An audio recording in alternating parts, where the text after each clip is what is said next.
Guys, share ko lang, napakaganda palang panglinis talaga nung, eto oh, share ko lang, baking soda. Yan. Madalas kasi, iniihian yan ito oh, yan, yan. Yang maliit na yan, yang tiyanak na yan. Ops! Ops! Kalilinis. Kita nyo guys. Alam nyo kasing talunin yan. So, nilinis ko siya, parang bago na ulit oh. Effective pala yung baking soda. Lagyan mo ng konting suka. Yung Joy, panghugas ng plato. Ang ganda guys. Yan oh. Papakita ko sa inyo. Kasi binaliktad ko lang to eh. Babaliktarin ko yan mamaya. Papakita ko rin sa inyo yung likod. Para sa mga iba na may mga aso, problema nila yung mga ihi ng aso, na umiihi sa kama. Ayan, hindi na tayo mamumroblema kahit ihi sila ng ihi. Nawawala talaga yung amoy. I-mix lang ito. Yan, halos punuin ko yan eh. Tapos inisis ko dyan. Papakita ko sa inyo yung kabila. Kasi binaliktad ko lang yan kasi sobrang panghi talaga. Pero hindi maalis yung amoy. Yan, pati pader, inisis ko na rin. So, mamaya ulit guys. So, ayan guys, binuhos ko na yung isang pack nito. Baking soda. Yan. Nilagyan ko na rin siya ng Joy. Joy ang laman yan. Tapos, konting suka. Yan. Tapos, guys. Ay, huwag kang umakyat dyan. Ayan yung mga palaihi, oh, palaihi. Yan. Mga palaihi yan doon. Kasi tumatabi yan sa anak ko pagtulog. So, papakita ko sa inyo yung kabila na lilinisin ko. Yan. Kasi binaliktad ko na siya guys, yan. Ayan. Napakarumidi po ba? Mga ihi yan, mga tagos ng mens. Share ko lang sa inyo guys. Mababago yan mamaya. Ayan oh. Hindi pa kasi kami makabili ng bago. Ayan, malinis naman yan eh. Kaso nga lamang, syempre sa aso. 'Di ba? Bago pa. Orthopedic pa yan kasi yung aking anak ay may dentro-osteoporosis ba yun? Ganon. Yan. Tingnan mo. Gitna lang naman ang marumi guys. Ayan oh. Hindi pa kami makabili ng bago kasi sa hirap ng buhay ngayon. Eh, kahit na malaki ang sahod, syempre tipid-tipid din. O, mas priority ang dapat i-priority. Pagkain, ganon. Tsaka, wag naman masyadong abusuhin ng anak sa pagtatrabaho. Kaya itong ina ay maglilinis muna. Papakita ko sa inyo mamaya yan guys kung paano kung nalinis yan. At magmukhang bago. So, ayan guys, oh. Na-lesson na, 'di ba? Binabad ko muna ng konti kasi sobra talaga. Yan oh, mga ihi ng aso 'yan. Yung Shih Tzu namin, 'yan. 'Di ba na-lesson na kaagad? Isang scrub pa lang 'yan. Mamaya uulitin ko 'yan. Yan.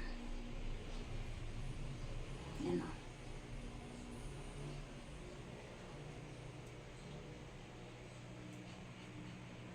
Diba? Ang totoo na panood ko lang din naman ito eh. Kaya ginaya ko lang din. O di ba? Nawala na yung ibang mancha. Ito lang ng mga stubborn kasi yan talaga yung hinihigaan. Yan. Iba-iba ng mancha yan. Papakita ko sa inyo mamaya pag yan ay nawala na. Yan. Tingnan mo naman yung dulo, napakalinis pa oh. Oh. Bagong-bago pa. Kaso nga lang, syempre, yung gitna, obvious na marumi na.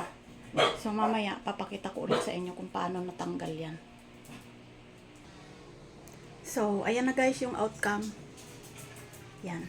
Konti na lang yung natira. Saglit ko pa lang yan naiisis. Napagod na kasi ako eh.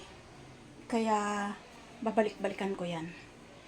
Hanggang sa maging bago na ulit ang kulay niya. Nakakapagod guys eh. Kaya sabi ko sa anak ko, wag nang itatabi sa pagtulog yung kanyang mga aso.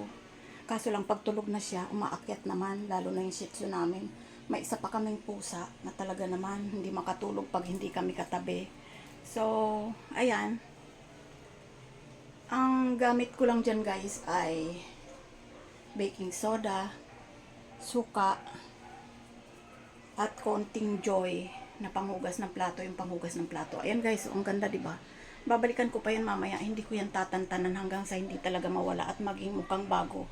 Katulad nung ipinakita ko sa inyong kabila kanina. So ayan, ang ganda na ng outcome, di ba? Konti na lang yung mancha niya. Kasi pag ihi ng aso guys, talagang nakakamantsa. Plus may amoy pa yan, lalo na yung sa pusa, ang tagal mawala. So para mawala yung amoy, pwede nyong ibabad, magdamag yung baking soda dyan. Tapos kinabukasan nyo natanggalin. Pwede nyong lusawin. Ako kasi nilulusaw ko.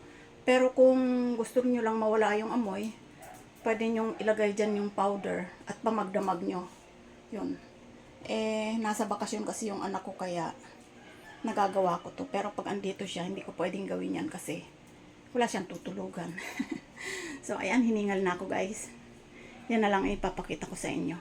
Nakita nyo naman yung kanina, di ba? Sobrang dumi. So mamaya, iisisin ko ulit yan hanggang sa mawala na siya ng tuluyan. Ayan yung mga poster ng anak ko. Fan siya talaga ng mga anime. So, ayan. Hanggang dito na lang muna. Mawawala yan guys, katulad nung ipinakita ko sa inyo, yung likod kanina, sobrang linis. Kaya lang napagod na ako Hanggang dito na lang. Share ko lang sa inyo kung talagang ganyan ka-stubborn. Kita nyo naman kanina nung pinakita ko, diba? Talagang nangingitim at parang naging brown na siya. Talagang akala mo hindi na matatanggal dahil syempre natagalan bago ko malinis dahil lagi namang may tao. Ngayon ako lang mag-isa. Kaya nagagawa kong mag-general cleaning. Yan. Diba? Sayang kasing itapon guys. Kung pwede pa namang gamitin. Kailangan lang nating linisin. Yan. So, ayan. Sana nakatulong ako sa inyo, sa mga namumroblema. Lalo sa mga baby guys. Ihi, minsan pupo. Lalo na pag mga baby na hindi pa yung mga nakakaupo-upo pa lang, pwede yan. Mawawala talaga yung amoy guys. Promise. Parang bagong-bago at sa paghinga. Kasi pag mapanghi, di ba, parang nanunuot sa ating ilong. Ganon din naman yung mga ihi ng hayop at ihi ng bata. So, para malinis talaga, yan, baking soda lang. Yan. Pati mga mancha ng kasi, yung monthly period, nandyan na rin. Naghalo-halo na. Mas mahirap yung tanggalin, di ba? Lalo na pag medyo matagal. Pero ayan kita nyo naman natanggal siya Konti na lang ang natira. Hindi ko yan tatantanan hanggang sa mawala yung manchang yan guys. So ayan, yan lang ang masishare ko ngayon sa inyo guys, para naman sa inyo kung gusto nyong maging malinis din yung higaan nyo, or kung may pambili naman kayo ng bago, pwede namang bumili na lang. Pero ako kasi hanggat kaya pa, pwede pa yan. Gano'n naman talaga tayong mga nanay, lalo na kung saktuhan lang, hanggat pwede pang gamitin, gagamitin natin. So, ayan. Hanggang dyan na lang muna ang maisishare ko, guys. Ayan, naubusan na kasi ako ng baking soda. Isa lang yung baking soda ko. Dapat pala dalawa sa mga ganong stubborn. 2 box na yung katamtamang size. So, ayan na naman ang aking mga aso, Labas muna. Naglilinis si mama. Ayan. Saan si Choco? Ayan si Choco. Yan ang malapalaihi dito. Papakita ko po sa inyo kung nasaan yung aking pusa. Ayan yung aking asong malaki. Yan. Ang dami naming aso guys. Kaya ayan, tingnan mo naman. Asan kaya yung aking pusa? Meron pa ako sa labas. Ayan. Nawawala yung aking pusa. Saan kaya yun nagtago? Hanapin natin guys.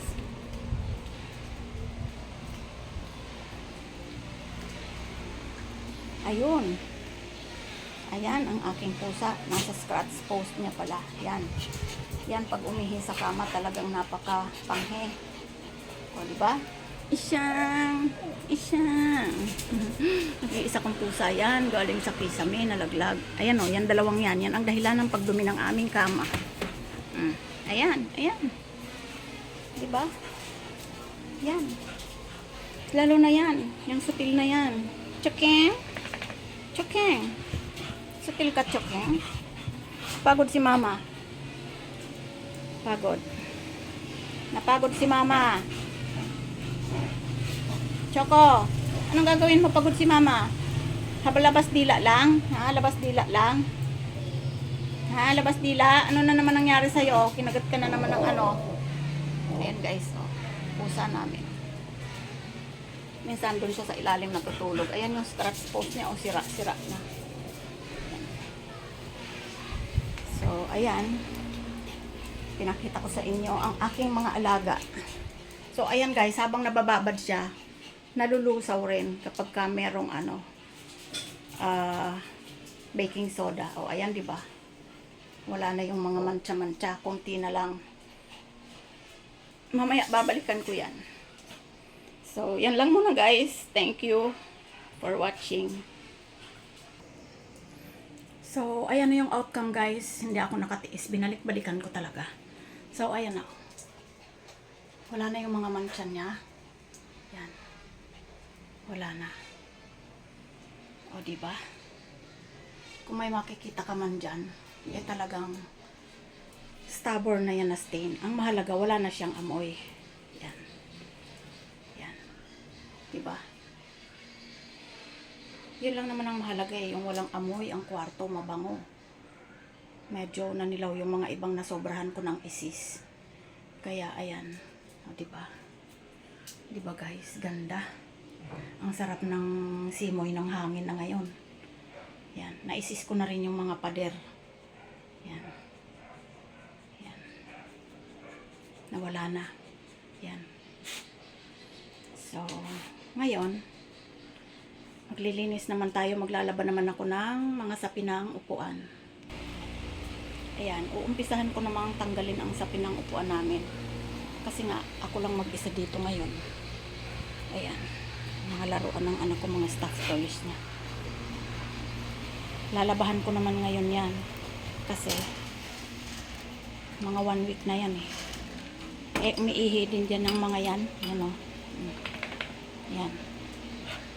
So, ayan. Ang maisi-share ko sa inyo guys. Kung ayaw nyo ng mabigat na trabaho at responsibility, huwag kayong mag-aso.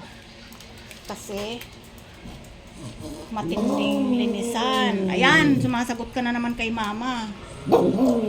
Ewan ko sa'yo, pagod ako. Ayan, lalabahan ko yung mga yan. Mga laruan nila yan, mga ngat-ngatin. Ayan. So, oh, ano, pagod si mama. So, ayan, nakita nyo na guys, ang aming paglilinis ngayong araw na to. So, bye-bye na, bye-bye na. Bye-bye po. Ang sipag po ni mama. Bye-bye na po, ingat po kayong lahat. Salamat po sa panonood.